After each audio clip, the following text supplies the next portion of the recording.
Hey fellow Wargamers, it's D and welcome back to the channel. Today on the review table we have the Rus Warband from Victrix for the Pillage Wargame. The package, like the two previous ones, arrives safe and sound with no broken or bent bits on the sprue. As always, no bases or decals are included. For the bases you can use the washer method I explained in our miniature assembly guide. Instructions are included with a detailed breakdown for pretty much every miniature and I highly recommend you follow them. With that said, let's take a closer look at what awaits us inside the plastic bag. In total we get 6 sprues of undiluted Slavic goodness. The layout of this set is slightly different from the other warbands. There is no command sprue and warrior sprues. Instead we have 2 sprues of armored warriors, 3 sprues of unarmored warriors and a single sprue of missile infantry. Very straightforward and simple. Anyway, let's start with the armored warriors.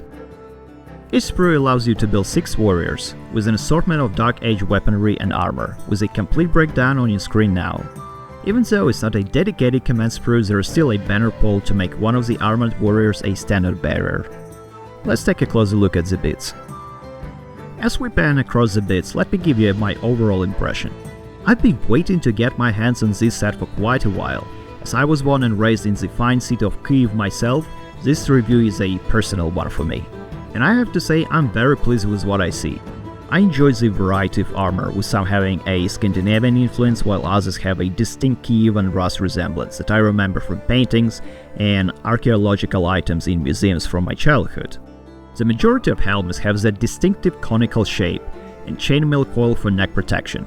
I think it's safe to say that the models on this sprue are meant to represent members of Druzhina or Kniaz's personal bodyguard. One thing I'm a little sad about is that there are no teardrop shields, because that's the type of shield imprinted in my memory when thinking of a Druzhinnik. And second, that there is no dedicated kit from Victrix specifically for Rus cavalry. Otherwise, it is a great sprue, with a lot of bits to snatch for some kit bashing if you're playing Vikings. How about we take a look at a couple of assembled miniatures. Here's our first man, looking like he walked straight out of Mountain Blade Bannerlord main menu, a great game by the way. A lovely miniature, an absolute lot of war, just moments away from burning that two-handed Sokura into some poor soul on the receiving end. Since there is no dedicated command sprue, I would personally nominate this guy to be the chieftain for my warband. Here's our second guy, with a rather unusual pose.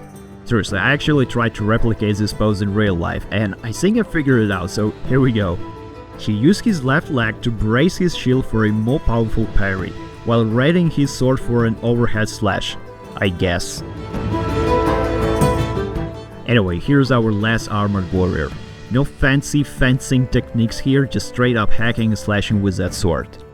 What can I say in conclusion about this sprue? It's awesome.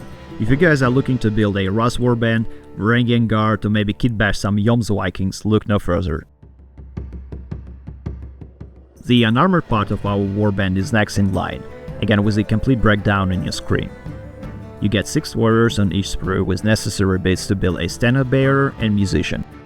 The array of different weaponry on this sprue will definitely make Saxon players cry. Let's take a closer look, shall we?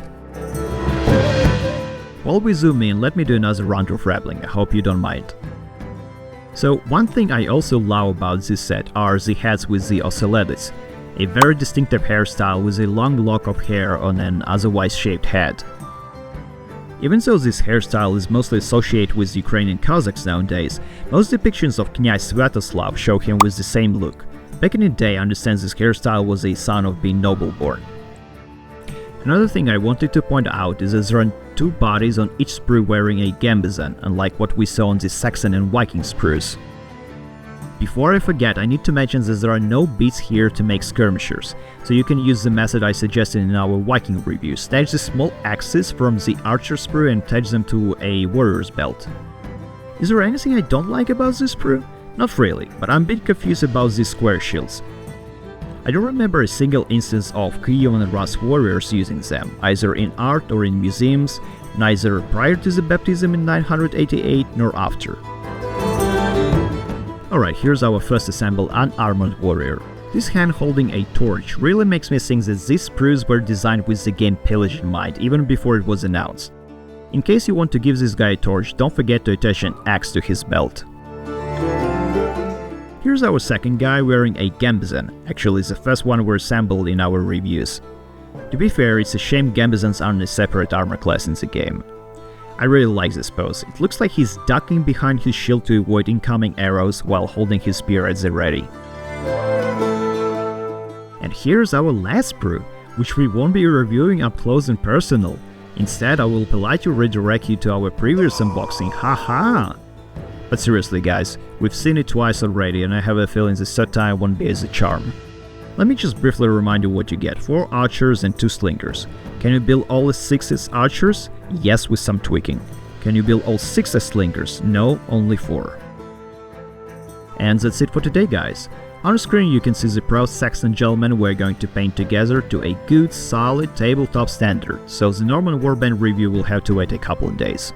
As always, thanks for watching. Like, subscribe, comment, you know the drill, gents. See you next time.